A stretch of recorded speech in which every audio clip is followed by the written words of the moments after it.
happy midweek connection in this Holy Week, as it is called by our brothers and sisters of the Christian faith. Today, as you saw, I've had some reflections this week for each day. Monday, beginning of the Holy Week, Tuesday, of course, and then today, as we looked at sort of the part that Judas had to play in this Holy Week, what the activities that unfolded that would later become known as Holy Week. And let me just expound on that a little bit. For those moments in your life where you have felt betrayed, or those moments that are coming into your life where you possibly will feel betrayed, remember that in some ways those parts are being played, and we can always believe that they're being played for our greater good instead of the bad. And so this is why it's important, I think, for us to look for the good in everything and look for the good in everyone. Because we can live our life as victims, or we can live our life as victors. That's our choice.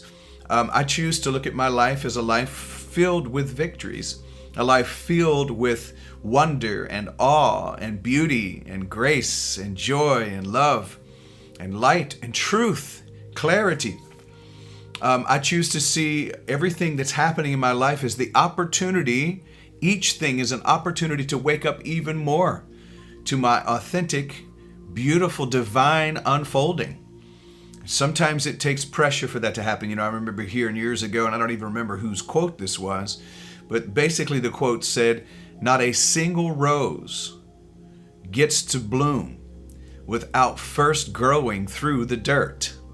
If you want to go further, it deals with bird droppings and bug droppings and other. Do I need to get more detail with us? That sometimes when we feel like that crap is being flung on us, okay, and we feel like that people are taking advantage of us or situations are taking advantage of us, sometimes if we'll allow ourselves to see, we'll see past what's happening in that particular moment and realize all of this can be utilized as fertilizer, utilized as enrichment for the soil of my own unfolding.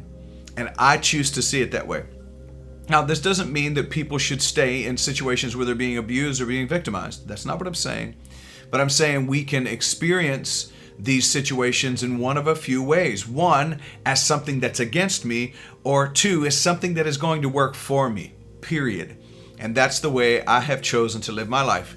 That even traumas, dramas, pains, disappointments, bad decisions on my part, perceived bad decisions on other people's part, all of those things now, I look back and I see clearly that every single one of those gave me opportunities. I could have seen just the adversity, but I chose to see the adventure. I could have seen just the opposition, but instead was able to find within them the opportunity. And here's some good news.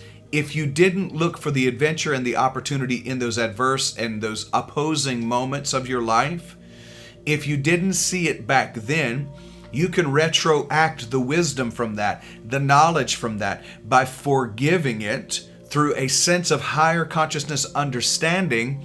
Look back over your life, let go of the tether that your heart has been bound by, wiring you to the trauma and the drama, and release yourself now into joy and into peace and to freedom and to finding the beauty that's in it. Consider doing that today as you think about Judas and the part that Judas played in the life of Jesus the Christ, and in this Holy Week, that on today would have been the day that he would have been making moves to sell Jesus out for 30 pieces of silver, a relationship that he'd had for many years. Sometimes the people closest to you are the ones who can hurt you the most. And the reason for that is because you have given you've given more landscaping, more of the landscape of your life, more of the property of your being to them than you have to other people that you don't have as much of a deep relationship with. So the people who love you the most can tend to be the ones who hurt you the deepest. Do what you can to allow even what you felt as betrayal to become a trail towards something even better, and allow it to unfold as beauty for you, some kind of a lesson and a blessing in that situation. We've been sharing what it is to live wide awake. That's a series that we're in on Wednesday nights. I hope that there's been blessings to you so far. We're going to go back over where we've been the last few weeks and then run into some more items for this week. This is working for me. It's working on me. I hope that it's working for you. Just some of these things are reminders, if nothing else, to remind us to return to this beautiful possibility instead of looking at all of the things that are going on in the conditioned world and the situations, to know the possibilities again, to regain an insight. We have so much eyesight around what's happening in the world through the news, social media, friends and family, even those who set themselves up as enemies are in some way reporting their idea. But whose report will you believe? There's an old song we used to sing in the charismatic church. Whose report will you believe? We shall believe the report of the Lord. And that is what I'll say. I'll believe the report of the Lord, universal law, the supreme authority, instead of the report of the situations and circumstances around us. I made a statement this last week talking about how Martin Luther King Jr. had a dream, and we're living out that dream in awakened form. And it looks like we're going backwards. No, what we're really doing is pushing all of the remaining racism and schism and lack of equality to the top so that we can scrape it off. We really are in the process of breaking forth into a more equitable, more loving, more humane, more gracious, more compassionate, more confident, more courageous human experience. And sometimes that it's the darkest before the dawn. You know what I mean? Sometimes it's the storm is the loudest right before it dissipates. So just be aware of that as we move into this sharing time together today. I'm going to ask you, if you will, to take just a moment. One of the things we love to do around here is get centered back into the heart space. As we've gone throughout this day, there's been many things that have transpired, conversations, situations. We've come into contact with various vibrational frequencies, some really high and some maybe not so much. Either way, we know that we're able to trust our own inner guidance system. We're able to tap into our own inner wisdom that is, it's plugged directly in to higher consciousness. In fact, this is how we can say this, that the mind of Christ consciousness is in us. And so over these next few moments, we're going to get a dose of the Holy Most. We used to say in the church, a dose of the Holy Ghost. I'm saying we're going to get a dose over these next few moments of the Holy Most, the Most High. And the one who dwells in the secret place of the Most High abides under the shadow of the Almighty One. So Spirit, lead me where my trust is without borders. Let me walk on the water wherever you'd call me. Take me deeper than my feet could ever wander. My faith is made stronger in your presence. Spirit of truth, take from me what I don't need. Bring to me what I do need. I am surrendered completely, mind, soul, and body. Take me where you will. Lead me to what you will. I let go of my beliefs, or at least I hold on to them very loosely. And I allow the resonation, the vibration of truth to be revealed to me. It causes revolution, and more than that, evolution in my soul. In the name and the nature of the indwelling Christ, I pray this prayer. Intelligent Holy Spirit, guide us. And so it is. And so it is. Living Wide Awake is our series. We started out a couple of weeks ago on Wednesday evening talking about a few things that I just wanted to expound on that for me are my personal practices. These are the things that I'm practicing. I have chosen to become devoted. You can be concentrated on your situation, or you can be concentrated on your devotion. Situational lifestyle is going to always have ups and downs. Devotional lifestyle, though, devotion is what you're committed to. So I'm choosing to see and to spend time with my devotion, not the commotion. This is how we move from emotion and commotion to devotion in flow motion. Sound like a rapper. So we talked about the first things first, love. few weeks ago. First, really practicing a daily practice of love, getting into love, being in the awareness of love, calling yourself back to the heart space always, just like we did a moment ago. And then we talked about next, meditation, contemplation, and affirmative prayer, making a habit of these things, becoming disciples of these things. And then we said on that particular night, remembrance, constant state of remembering who we are.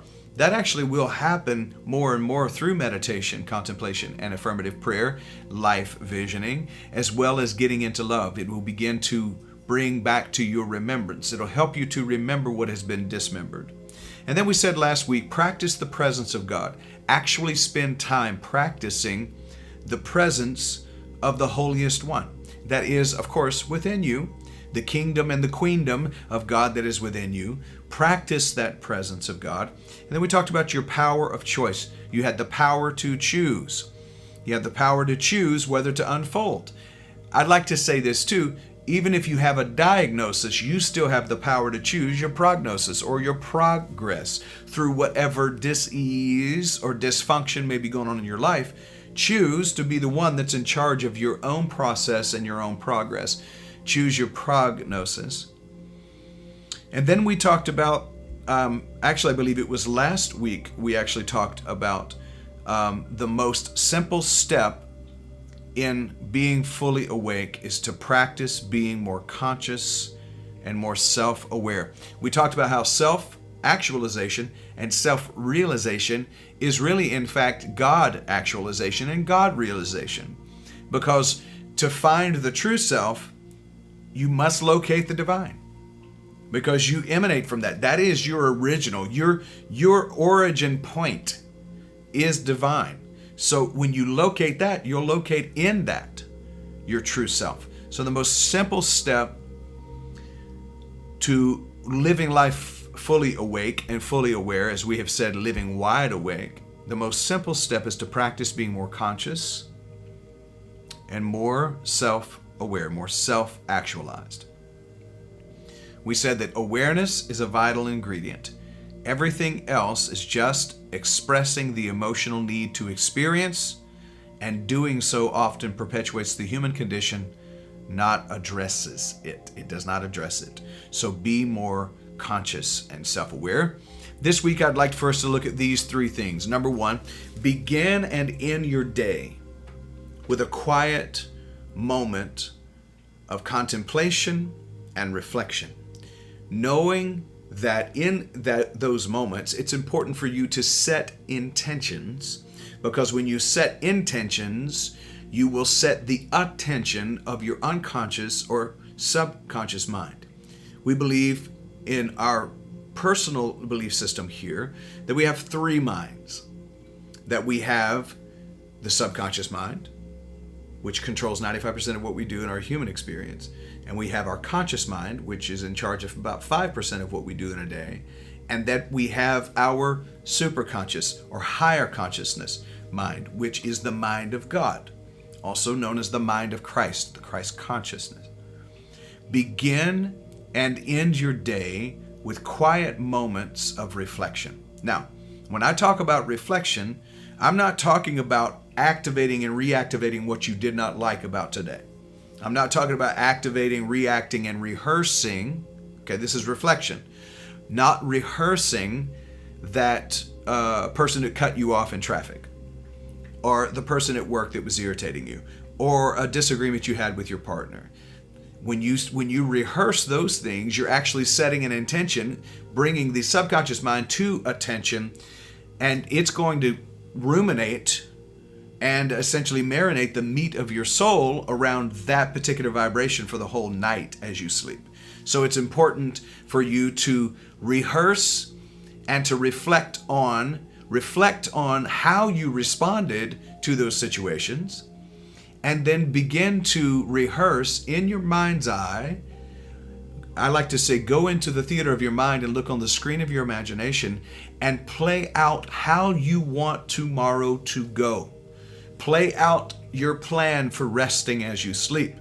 Play out the joy and the love and the beauty that you want to see unfold in your life. Go ahead and set your intention that as you sleep, The angels, along with your subconscious mind, are going to work for you to make your way straight the following day, to give to you the following day a day of joy, of love, of peace, of beauty, of tranquility, of bliss, of happiness, of abundance, of health and wealth and well-being and prosperity and harmonizing abundance. So as you go to sleep, get into a mode of reflection and rehearsing what it is you want for your life, and get into that preparation state. This can also be a time for prayer and for meditation. Before you move forward with your day, when you get up in the morning, pause and acknowledge and connect to the presence of the divine that's within you. This is a place of stability that from which you can extend yourself into the world of instability. So again, as you go to sleep, get into some moments of reflection and rehearse what it is you want. As you wake up, do the same thing, because this is when you take a pause before you even start your day, getting out into the world around you, in your own home, in your own place of abode. Start to acknowledge your connection with the presence of the divine. This is the place of stability. The instability is outside in the world. Don't let the instability be within you. So get stable. It's kind of like Olympic lifters. Olympic lifters, weightlifters, they must get stable and balanced in their stance before they make the heavy lift. Each and every day we have opportunities for the muscles of our psyche to be exercised by multiple people and multiple situations that come to our space to approach us. Some of them are a heavy lift. Even if they're not a heavy lift, anybody who's worked out before, you understand the gym, you understand exercise, technique on how you lift is as important as the weight you are lifting. And here's the technique for the lifts you have throughout your day. Get into that place of stability. And the place of stability is in the center of your being, where your divinity is. So acknowledge and connect with the presence of the divine. Get into your place of stability before you go out into the world. All right, so that's what you do in the mornings. Now, in the evening, use the last quiet moments before you go to sleep once again to connect to your breath and to develop go back into an awareness of the deeper inner reality. Once again, that connection, that reconnection, just in case you've lost it throughout the day, that reconnection to your divine. Consciously release the day's event and set the intention for a sound and a wonderful, restful sleep, and for the angels and your subconscious to start going to work to build the life you want. Number 2, be the observer. Let's stop talking about it. Let's start being the observer. You see, it's easy to get caught up in the chaotic rhythm of everyday life and all of the routines. It's easy to get caught up in what Michael Beckwith calls mind squatters. Squatters are those thoughts that have set up residence in your life, and they don't pay rent, and they eat all of the food out of the fridge, metaphorically of course, in the mind, and they don't pay back. They just want to squat, and it's time to evict them. And one of the ways you evict those squatters in the mind and the chaos and the rhythm of the chaos of life and our routines is by becoming the observer. Although challenging at first, attempt to observe yourself as you move throughout your day. Set an intention to pause throughout the day and observe your own breath, to pause throughout the day and observe your actions, pause throughout the day and observe your interactions with others. And as you observe your interactions, this is something very important right here. As you observe your interactions with others, observe the dialogue, the stories that are going on inside of you. This is very helpful, especially in those moments of stress or difficulty.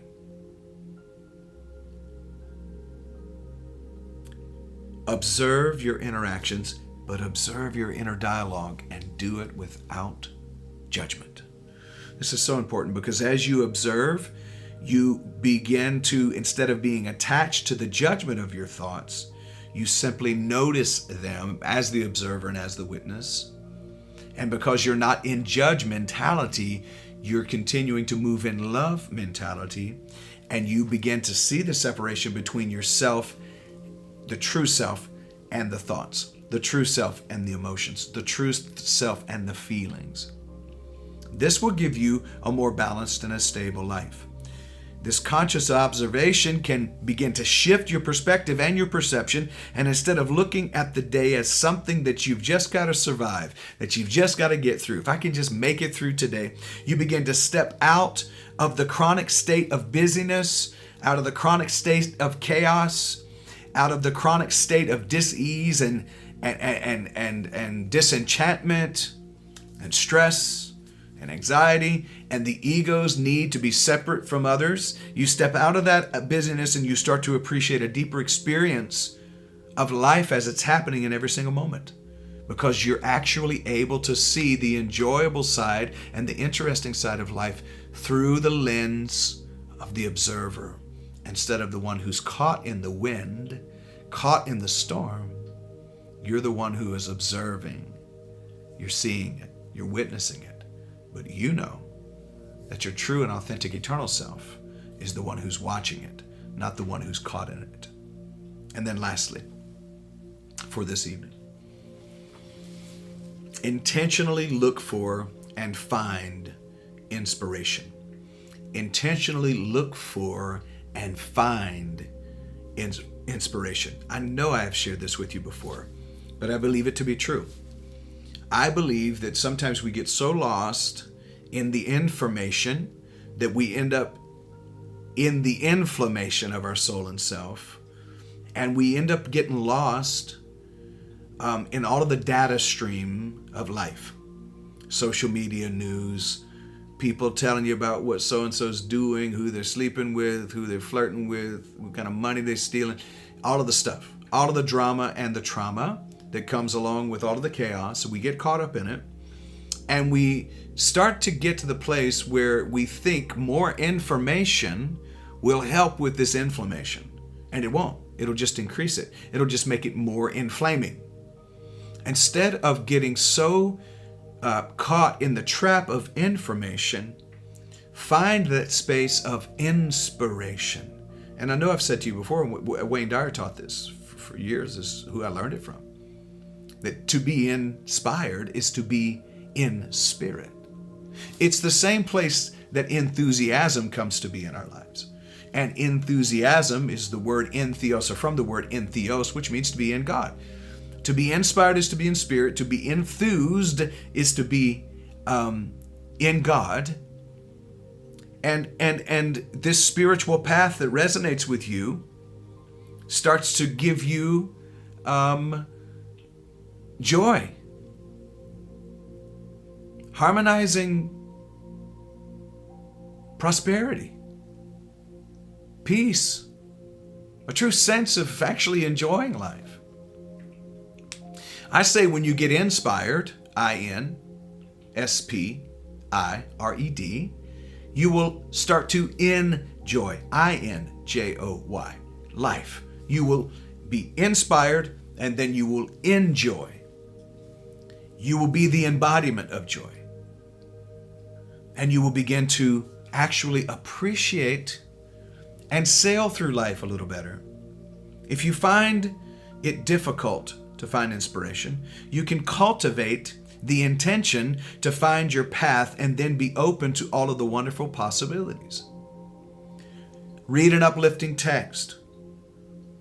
Support your path with an increase of your own enthusiasm through your own spiritual pursuits. Remind yourself to return to your spiritual pursuits.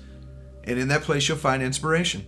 Listen to some beautiful music, like right now that's playing in the background. One of the things that is a practice of mine is in my office, just about everybody who comes in here knows and experiences that there's meditation music more times than not playing in the background. 963-369-693, what's called the basically the vibrational frequency and the intonation of the God, the sound of God. So listen to some beautiful music. Go check into a positive message. Go look for Bishop D.E. Paulk online. Look for Dr. Michael Beckwith, Marianne Williamson. Go look for quotes and stories about Mother Teresa, Maya Angelou, Oprah Winfrey. The list goes on and on. Find inspiration. You go seek it out. Don't expect it to come find you. Go seek out inspiration. When you're feeling inflamed in your soul, seek out inspiration. Go do a wonderful guided meditation. You feel like your life has become congested and stressed out throughout the day. I encourage you during your lunch break, more important than the food you're about to put in your body, which is important, but the food that you're about to put in your body is to take 5 minutes of a guided meditation. Flip on over to YouTube and type in 5-minute guided meditation for positivity. Boom, it'll come up. Listen to it. Allow yourself to be influenced positively by it. Seek out the company of like-minded people who have similar aspirations and cultivate connections with a community like that. Here's one of the things that you can do. It's very simple. Who is that person that you know you can call, that you know you can text, and they'll send you something inspirational? I encourage you to do this with your friends. Every time you find something funny, something uplifting, something that is encouraging, something that's inspirational, something that's positive, that invokes joy and happiness and peace and love, of course, grab that link and text it to somebody. Share with them that appreciation of that moment. In fact, when you are feeling down and you're feeling overwhelmed by information, stop in that moment and go find something inspirational that you want to share with someone you love. You will find in that act and in that practice, you'll find several things. One, in order for you to read something that inspires you to share with someone else, it must inspire you. So you get to receive it first. You get to taste of this beautiful, sweet pie of inspiration first, and then share it with someone else. Finding an inspirational environment will enrich your experience in this life, and it'll provide encouragement for your own self. David, the psalmist in the Hebrew Bible of the Psalms, he was a songwriter, he was a musician. He said, I encouraged myself in the Lord. I encouraged myself in universal law, is essentially what he was saying. I encouraged myself in this benevolent universe. So these are the things I'm inviting us into, especially over this next week, and start plugging these things in as practice. You know, the thing that makes you feel uncomfortable maybe, or you feel like it's going to take up too much of your time, may be the very thing you need to do. Okay? So take this as a prodding, sort of a push toward creating a more expansive and a more valuable life. So to go back over it again for this evening, begin and end your day in quiet reflection and intentional rehearsal of what it is you want from your life. Reflect on the situations and how they came to be, but don't stay lost in the negativity of them. Notice how you felt. Quickly move toward how you want to feel. Quickly move towards setting an intention. Remember, what you rehearse and where your intention is, the attention of your unconscious mind will follow. Be mindful where you're taking it, because it's following you. Number 2, be the observer. Absolutely get so habitually engaged with being the observer and the witness of your own feelings, your thoughts, your emotions, your own responses, your own activity during situations. Be the observer. Become so tuned with that you are being the observer. You're not just occasionally, but you realize that that's a habit that needs to be formed. And then lastly, for this evening, seek out inspiration over information. Seek out inspiration more than information. These are some very simple things that I know some may be sitting and saying, I know all of this stuff. I understand. I'm just here to remind you. This is just a loving nudge, a loving reminder that these may be very simple things, but often these are things we've forgotten to continue practicing. And I invite you into that practice this day. All right, my friends, I want to say thank you so much for being here. Thank you for joining in this flow of Holy Week as we move toward Easter Sunday, which is known in the Christian faith as Resurrection Sunday. Of course, this time of year is known as Resurrection all over the planet because it's springtime. And we just want to honor this space. And so for the rest of this week, at least moving up until tomorrow and Friday, you'll probably see some more posts from me, just thoughts as I have moved and navigated through this week. For the first time in a long time, I have navigated through Holy Week without a single feeling of trigger. It's wonderful to be completely and totally healed and healthy and living the peace that passes all understanding. It's a beautiful thing. And as we move toward resurrection, we honor you. We honor the resurrections that are coming into your life, and we honor each other. Okay, my friends, I hear the music getting started, so I'm going to get up out of here now. See you in the morning for meditation. Go and make it a great evening because you can. Peace.